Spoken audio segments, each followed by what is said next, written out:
जिगर साहब, मैं एक चीज जरा आप समझो, वो मैं इसलिए सिर्फ आपसे कह रहा हूं कि अगर एक कल मेरे साथ श्रवण जी थे, श्रवण गर्ग साहब एक डिबेट पे थे, उनका कहना था कि ये इलेक्शन प्रीपोन हो जाएंगे, और उनका ये कहना था कि स्टेट इलेक्शन के साथ हो जाएंगे जैसा लग रहा है, क्योंकि मोदी जी ये अभी मानसून सत्र है, इसके बाद एक शीतकालीन सत्र आना है, उसको फेस नहीं करना चाहेंगे, वो जल्दी करेंगे। लेकिन मेरे साथी एक हैं मेरे ऑफिस में, उनका कहना है कि ज्यादा डिबेट यह है कि इलेक्शन होगा भी कि नहीं होगा। मोदी जी की जो इस समय हालत है, इसकी भी संभावना से इनकार नहीं कर सकते। मैं सीरियसनेस में बोल रहा हूं कि मोदी जी कोई ऐसा वो लाएंगे, वो कि भाई ये हो गया। जब कोरोना में उन्होंने 2-3 साल निकाल दिए, जब वो बहुत सी चीजें, तो वो ये भी आज ये होना चाहिए कि इलेक्शन होगा कि नहीं होगा। अब तो मोदी जी की हरकत देख के ये भी लग रहा है। तो मैं आपसे पहली चीज कर लूं कि लोकतंत्र, संसदीय, ये सब रह जाएगा। मेरे कोई साथी यहाँ पूछ रहे हैं कि अगर ये नो कॉन्फिडेंस मोशन में अगर वो हो जाएगा तो होगा क्या। तो भाई, लोकतंत्र में कोई डंडा लेके एक दूसरे को पीटता थोड़ी ही है। मैं अपनी बात कहता हूं, आप अपनी बात कहते हैं, आपकी देश की जनता सुनती है, फिर अपना निर्णय लेती है, उसको लगता है कि आप ठीक है तो आपको वोट करती है। जगत दोषी साहब, आप बहुत दिनों बाद आ रहे हैं, जो भी कुछ हो रहा है उसमें पक्ष और विपक्ष की भूमिका को लेके आपसे। बिल्कुल, बिल्कुल सर। देखिए, सबसे पहले तो मैं ये आपको धन्यवाद देना चाहूंगा कि जितने भी पैनलिस्ट आपके वहां आते हैं, और आज जो पैनलिस्ट है, चाहे राकेश सर हो, पाटिल सर हो, शशि सर हो, और आप स्वयं, आप लोग इतनी ज्ञान की बातें, इतनी सारी चीजें बताते हैं। तो मेरे ख्याल से अगर कोई ऐसे पैनलिस्ट होते हैं जिनको वाकई में बहुत डिटेल में जानकारी लेकर डिबेट करनी होती है, तो उनके लिए आपका जो शो है वो एक ज्ञान की गंगा बन जाता है, उसमें कहीं कोई दो राय नहीं है। मेरे ख्याल से आज राकेश सर ने जो बात की, कितनी बार ये कॉन्फिडेंस मोशन आया, क्या नहीं, तो मेरे ख्याल से ये आगे कोई ना कोई डिबेट में मेरे लिए भी काम की बात जरूर होगी, ये मैं मानकर चलता हूँ। अब मैं आता हूं आज के मुद्दे पर। तो मेरे ख्याल से मोदी जी अब उस स्तर पर पहुंच गए सर, कि मुझे नहीं लगता कि अब ये संसदीय प्रणाली या फिर लोकतंत्र, ऐसी कोई बातें शायद उनके मन में या उनके जहन में भी आती हो। वो शायद नॉर्थ ईस्ट इंडिया के बदले ईस्ट इंडिया कंपनी बोल गए, मुझे ऐसा लगता है। उन्हें बात करनी होगी नॉर्थ ईस्ट पे, ना कि ईस्ट इंडिया पे।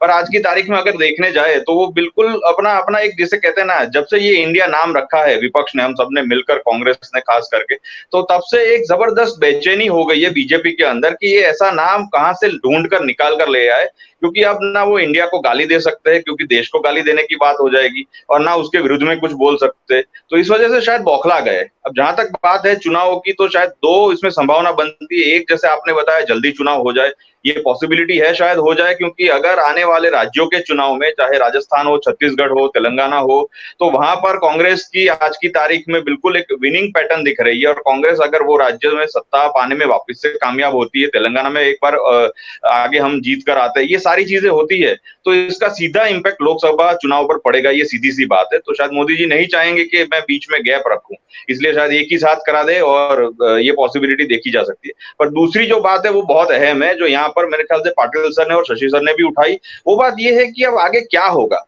हम नहीं जानते कि आने वाले समय में क्या होगा, क्या कोई बहुत बड़ा ऐसा कुछ कांड होगा, क्योंकि सारी की सारी पार्टी, आप देखिए, हर एक जगह से इन लोगों ने चुन चुन कर बंदे रखे हुए। मुझे ये लगता है कि चाहे ट्रोल आर्मी हो या उनकी कोई युवा पांख हो या कोई भी हो, आज की तारीख में सारे के सारे ऐसे लोग जिनको विध्वंस करना है, जिनको दादागिरी करनी है, जिनको गुंडाई करनी है, वो सब एक साथ शायद एक जगह पे मिलकर इकट्ठा हो गए।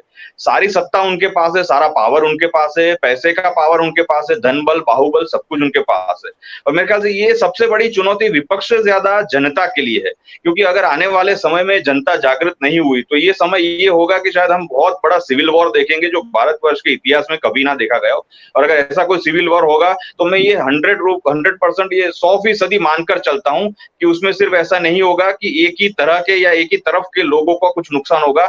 नुकसान जनता का होगा, नुकसान पूरे भारत देश के 142 करोड़ लोगों का होगा, चाहे आर्थिक नुकसान हो या कोई भी नुकसान। तो मुझे लगता है ये बात शायद बहुत बड़ी है। मोदी जी आगे क्या प्लान कर रहे हैं वो ही जाने, या उनके रणनीतिकार जाने, पर कुछ अनयूजुअल मुझे जरूर दिख रहा है। As a Congress spokesperson भी मुझे अनयूजुअल कुछ दिख रहा है मोदी जी की रणनीतियों में या बीजेपी की रणनीतियों में। और एक सामान्य आम नागरिक के तौर से भी अगर मैं बात करूं, तो मुझे ये लग रहा है कि शायद वो कुछ ऐसा कुछ प्लान करेंगे जिससे वापिस से वो अपनी एक जो सो कॉल्ड छवि उन्होंने बना के रखी थी अपने भक्तों के बीच में या अंध भक्तों के बीच में, उसे वो वापिस पाने में कहीं कुछ कामयाब हो जाए। तो मुझे लगता है ये जो सारी है कुल बातें मिलाकर देखे अगर, तो ये बातें ऐसी नहीं है जो कोई सामान्य घटना को हमें देख रहे हैं हम। मुझे लगता है कोई शायद बहुत बड़ी घटना हो सकती है जो हमने शायद सोची ना हो। आकलन हम ये जी जरूर लगा सकते हैं कि शायद पीओके हो जाए, और पीओके अगर हो गया तो शायद उनके फेवर में कुछ बात हो जाए, पर हम नहीं जानते कि आगे क्या होगा। अगर कोई जेनोसाइड या ऐसी कोई बड़ी चीज होती है जो आज की तारीख में मणिपुर में हो रही है, जिसके ऊपर कोई जवाब देने को तैयार नहीं है, ना प्रधानमंत्री ना गृह मंत्री, कोई भी नहीं। गृह मंत्री भी अगर चिट्ठी लिखते हैं तो भी उसमें उनकी जवाबदेही कितनी बनती है वो भी एक क्वेश्चन मार्क है बहुत बड़ा। और जब राहुल जी ने मोदी सरनेम के ऊपर टिप्पणी की थी, और इतनी छोटी सी बात के लिए जब उनके संसद सभ्य का जो पूरा पद है उसे छीन लिया गया, तो मेरे ख्याल से मोदी जी ने तो आज की तारीख में इंडिया के ऊपर टिप्पणी की है, क्या उनके ऊपर कोई कार्यवाही नहीं होनी चाहिए? ये सोचना भी हमारा सबका काम है, क्योंकि आने वाले समय में जनता की रक्षा करना और साथ साथ में माहौल को अच्छा बनाए रखना और अलर्ट रहना, ये हमारे सबके लिए बहुत ज्यादा जरूरी है, ऐसा मैं मानकर चलता हूँ।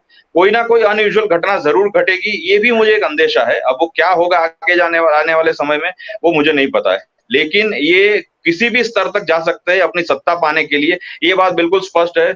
एक बात जोड़कर मैं अपनी बात खत्म करूंगा सर, कि हाँ मैं ये बिल्कुल मानता हूं एक कांग्रेस वॉरियर के हिसाब से, एक कांग्रेसी योद्धा के हिसाब से, कि शायद कहीं ना कहीं हमारी एक चूक भी जरूर हुई कि अंतिमवादी या एकदम चरमपंथी जो ताकतें हैं उनकी जो एंट्री हो गई देश में, उसे हम कहीं भांप नहीं पाए, और वो जब नहीं भांप पाए तब मेरे ख्याल से आज वो इस लेवल पर पहुंच गए कि जो पूरे भारतवर्ष को नुकसान करने के कगार पर आके खड़े हुए। तो ये जो नहीं भांप पाए वो भी बहुत बड़ा खामियाजा आज की तारीख में हम सभी भुगत रहे। तो मेरे ख्याल से अब हम सबको लड़ना होगा, सिर्फ मीडिया या सिर्फ कांग्रेस या सिर्फ विपक्ष नहीं, मेरे ख्याल से पूरी जनता को एक साथ एकजुट होकर लड़ना पड़ेगा, वरना शायद हम आने वाले समय में 5 किलो राशन की लाइन में भी नजर नहीं आएंगे। मुझे तो ये दिन दिख रहे, तो ये बहुत अलर्ट रहने वाले दिन है, कोई हम इसको लाइटली नहीं ले सकते। जी सर। जी, मैं जिगर साहब चलते चलते एक अंतिम आपसे, मैं सिर्फ एक छोटी सी चीज, आप गुजरात से हैं, गुजरात को हम सब लोग जब थे भाई सुंदर प्रदेश, गिर फॉरेस्ट में चले जाइए, सोमनाथ मंदिर चले जाइए, जिसका जैसा मन हो,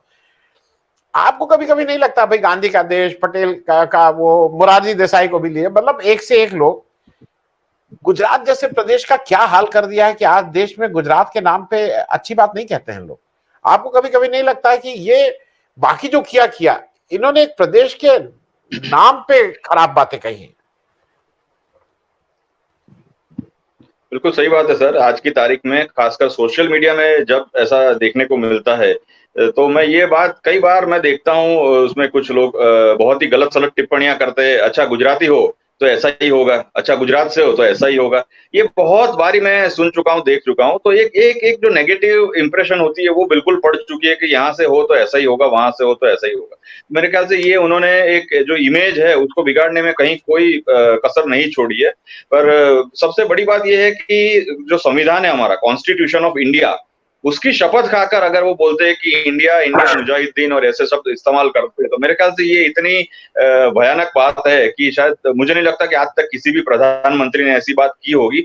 और सबसे दुखद बात ये है, जिसमें मैं 2 शब्द ऐसे मुझे ऐसा लग रहा है कि जो मैं कहना चाहता हूँ, जब मणिपुर की बात आती है तो उनकी ट्रोल आर्मी हो या जो गोदी मीडिया के एंकर्स हो या फिर उनके नेता हो या प्रवक्ता हो बीजेपी के, वो इतने अट्टहास्य से अलग अलग राज्यों की बात करते हैं कि पश्चिम बंगाल में क्या हुआ, राजस्थान में क्या हुआ। मुझे लगता है कि आज की तारीख में हम शायद नर पिशाचों के साथ लड़ रहे हैं, और हमें इसीलिए सबके साथ सबको मिलकर लड़ना पड़ेगा, क्योंकि ये इतने भयावह हो चुके हैं कि उन्हें कोई महिला की एक जो अस्मिता होती है, गरिमा होती है, उसके बारे में क्या चर्चा करनी वो तक नहीं पता। उनके घर में माँ बहन बेटियां है या नहीं है वो मुझे नहीं पता, लेकिन बहुत भयावह माहौल हो चुका है। शायद वो बहुत ही खराब मनोस्थिति में आ चुके ऐसे लोग हैं। तो ये हमें ऐसे लोगों से लड़ना है, जो जिसके लिए मैं कहता हूं कि लड़ाई बहुत लंबी है, बहुत भयावह है, पर फिर भी लड़ना है और जीतना है किसी भी तरीके से, वरना 2024 के बाद शायद मुझे नहीं पता आगे जाके क्या होने वाला है, पर लड़ना जरूर है। और कारगिल दिवस के ऊपर मैं शहीदों को नमन करता हूं पूरी कांग्रेस पार्टी की तरफ से। और मैं ये आपकी चैनल के माध्यम से जरूर कहना चाहूंगा कि आपके सपोर्ट के साथ ही हम लड़ पाएंगे। तो आपका सपोर्ट और आपका जो सहयोग है उसके लिए सर बहुत बहुत धन्यवाद।